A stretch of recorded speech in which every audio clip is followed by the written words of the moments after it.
Banished from Earth Classic Game Room broadcasts from the intergalactic space arcade on its never-ending mission to review everything.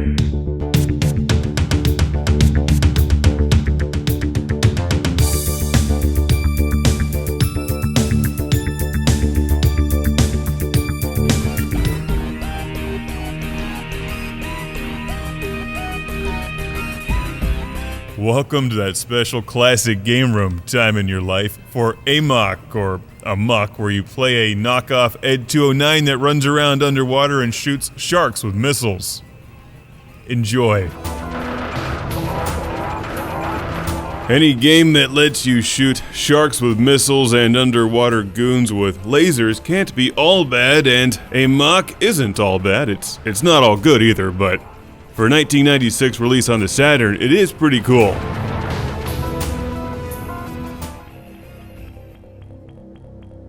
Emergency assignment. Looks like we'll have to get into our underwater battle droid thing and run amok. Hence the title of the game, although if you look at it just by itself, it seems more like Amok. I'm not sure, but what's important here is that there's things that need blown up underwater, and you are going to do it. Out of my way, sharks, I've got to blow up a prison or a power plant or force field or something. Amok doesn't do a great job with storytelling, but it does play well for a 96 release on the Saturn, and I think it looks pretty good too, although it's definitely way too dark. Okay, I get it, we're underwater and it's murky and kind of miserable, but turn up the lights or something. After a while, everything looks pretty much the same, even though there's several different levels and environments.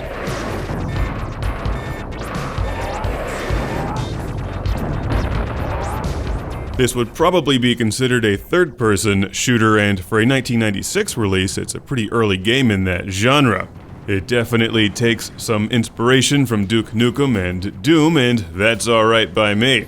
There's lots of hidden stuff everywhere, so shoot everything. In some missions, you run around on foot, in others, it's more like a submarine. If you dig into Amok, I think you'll find it packs some pretty good challenge, even if it's not the most visually exciting game.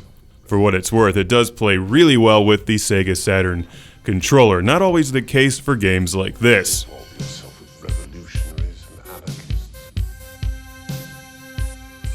This makes good use of the 6 buttons on the Sega Saturn controller for guns, missiles, and bombs. You can move left and right if you want to dodge shots, and it pretty much goes where you point it. Each level has several different objectives that you must complete in order. If you get through them all and make it to the next series of levels, you get a password continue.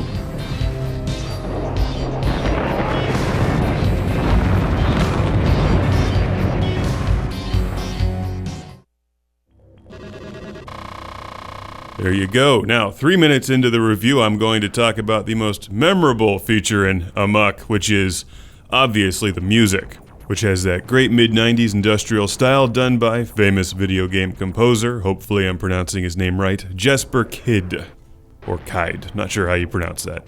But he does great work, as evidenced here.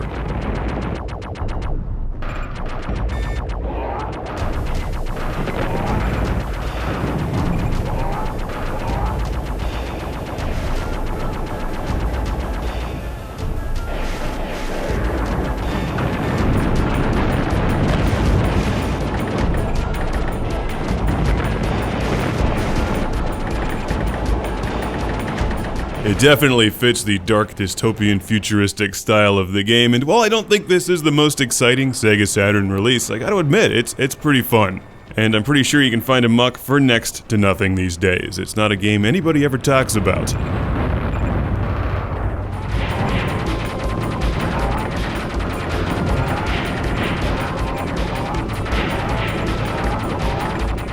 It's easy on the ears and it plays pretty well too, so a big thanks to Mike from Galloway Township, New Jersey, for sending this to the show. It's taken me a while to get to it, but I've enjoyed it, especially the music, and hopefully a few of you listening will pick it up as well. And by Galloway Township, New Jersey, I mean Galloway Township, New Jersey!